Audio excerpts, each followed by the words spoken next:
नमस्कार, आदाब, सत श्री अकाल, जय भीम, जोहार। मेरा नाम है नवीन कुमार। क्या पूरे देश में लगने वाला है पटाखों पर बैन? क्या शादी ब्याह में, जीत के जश्न में, दीपावली में, खुशी के मौकों पर पटाखों के नाम पर जो हजारों करोड़ रुपए फूंक दिए जाते हैं, उसके दिन लदने वाले हैं?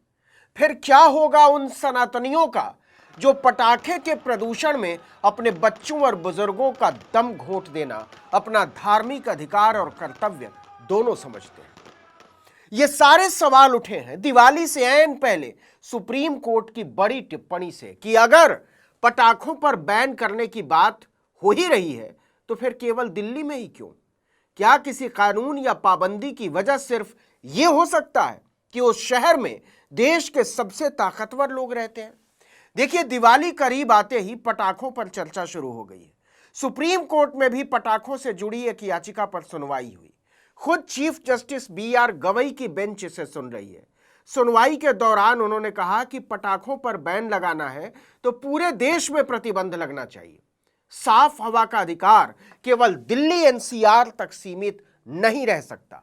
सुप्रीम कोर्ट ने दिल्ली NCR के लिए विशेष रूप से लागू पटाखा प्रतिबंध नियम के आधार पर सवाल उठा दिया।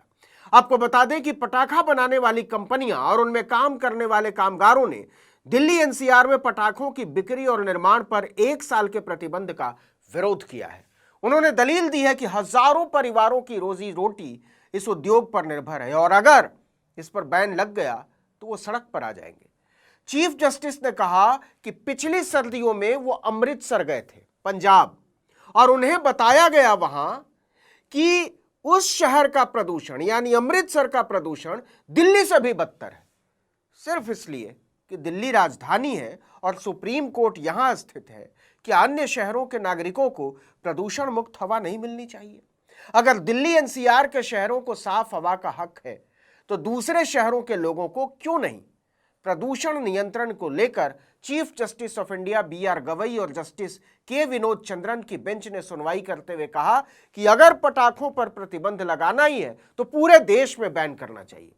साफ हवा का अधिकार सिर्फ दिल्ली NCR तक सीमित नहीं रह सकता, बल्कि पूरे देश के नागरिकों को मिलना चाहिए। उन्होंने कहा कि पर्यावरण संबंधी जो भी नीति हो वो पूरे भारत में होनी चाहिए। हम सिर्फ दिल्ली के लिए इसलिए नीति नहीं बना सकते क्योंकि यहां देश का एलीट क्लास रहता है।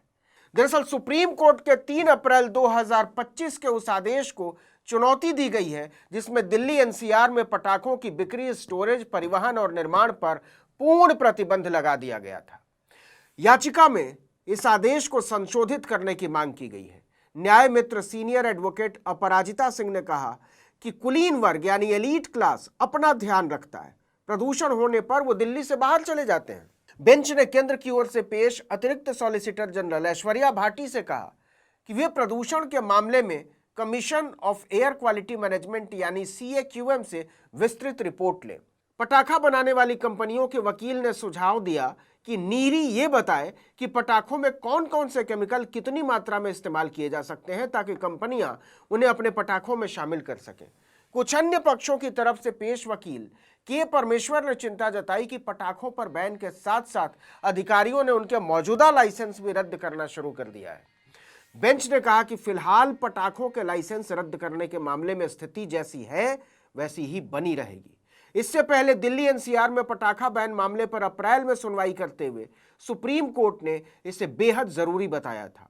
कोर्ट का कहना था कि प्रतिबंध को कुछ महीनों तक सीमित करने से कोई मकसद पूरा होने वाला नहीं है। लोग पूरे साल पटाखों को इकट्ठा करेंगे और उस समय बेचेंगे जब बैन लगा होगा। आपको याद दिला दें कि दिल्ली का एयर क्वालिटी इंडेक्स 200 पार होने के बाद 14 अक्टूबर को दिल्ली NCR में ग्रैप 1 लागू कर दिया गया था। इसके तहत होटलों और रेस्टोरों में कोयला और जलाऊ लकड़ी के उपयोग पर बैन है। Commission of air quality management ने एजेंसियों को पुराने पेट्रोल और डीजल गाड़ियों यानी BS3 सीरीज की पेट्रोल और BS4 सीरीज की डीजल गाड़ियों के संचालन पर सख्त निगरानी के आदेश दिए थे। आयोग ने एजेंसियों से सड़क बनाने, रिनोवेशन प्रोजेक्ट और मेंटेनेंस एक्टिविटीज में एंटी स्मॉग गन, पानी का छिड़काव और डस्ट रेपेलेंट तकनीकों के उपयोग को बढ़ाने के लिए भी कहा है। पिछले साल अक्टूबर के महीने में ही दिवाली से ऐन पहले दिल्ली में वायु प्रदूषण को नियंत्रण में रखने के लिए दिल्ली प्रदूषण नियंत्रण समिति यानी डीपीसीसी ने 1 जनवरी 2025 तक पटाखों को बैन कर दिया था। इसमें ग्रीन पटाखों को भी शामिल किया गया था। सरकार के आदेश के मुताबिक पटाखे बनाने, उन्हें स्टोर करने, बेचने और इस्तेमाल पर तो बैन था ही, पटाखों की ऑनलाइन डिलीवरी भी प्रतिबंधित कर दी गई थी। हम आपको याद दिला दें कि दिल्ली भाजपा ने पटाखों पर बैन के पीछे के औचित्य पर उस समय बहुत भारी सवाल उठाया था। तब आम आदमी पार्टी की राज्य में सरकार थी। भाजपा ने केजरीवाल पर बिना कोई वैज्ञानिक सबूत पेश किए पटाखे बैन करने के आरोप लगाए थे। भाजपा के बड़े बड़े नेता हिंदू धर्म में पटाखों के महत्व के प्रकांड विद्वान बन गए थे। कथावाचकों की ब्रिगेड भी सिर्फ और सिर्फ जहर उगलने वाले पटाखों में आध्यात्मिक महात्म्य पर प्रवचन दे रही थी।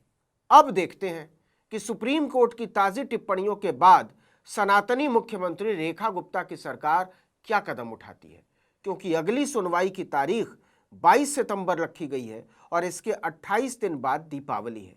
चलते चलते आपको पटाखों को लेकर कुछ बहुत ही दिलचस्प तथ्य बताते चले। भारत में पटाखों का कारोबार लगभग 7,000 करोड़ रुपए का, जी हां 7,000 करोड़ रुपए। 2024 के दिवाली सीजन में ही पूरे 6,000 करोड़ के पटाखे जनता ने धुआं कर दिए थे और इसमें से अकेले 4,500 करोड़ का कारोबार तमिलनाडु के शिवकाशी जिले में होता है। यहां 1150 से ज्यादा लाइसेंस प्राप्त फैक्ट्रियां हैं पटाखों की। इसके बाद सबसे ज्यादा पटाखे पश्चिम बंगाल में बनते हैं और फिर गुजरात का नंबर आता है। अब आप सोच रहे होंगे कि सबसे ज्यादा पटाखे खरीदता कौन सा राज्य, फोड़े कहां जाते हैं? तो इसका जवाब है पटाखे बनाने वाले तीनों ही राज्य पटाखे फोड़ने के मामले में टॉप पर नहीं है। इसमें सबसे ऊपर आता है महाराष्ट्र, दूसरे नंबर पर उत्तर प्रदेश और तीसरे नंबर पर बिहार और तब गुजरात। अब जरा यह भी समझ लीजिए कि सुप्रीम कोर्ट में जो रोजी रोटी पर आफत आने की दलील दी गई है उसमें सच्चाई कितनी है।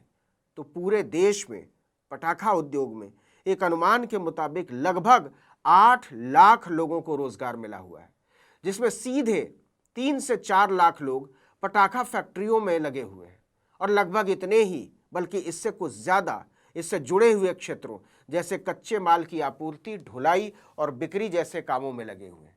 अब तय आपको करना है कि आप हजारों रुपए में आग लगाकर 2 मिनट पटाखे फोड़ने में सुख का अनुभव करते हैं या बच्चों, बुजुर्गों, औरतों का दम घुटने से दुख का।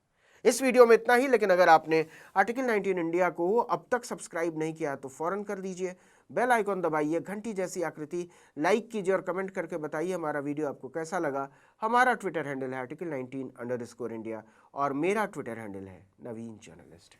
नमस्कार।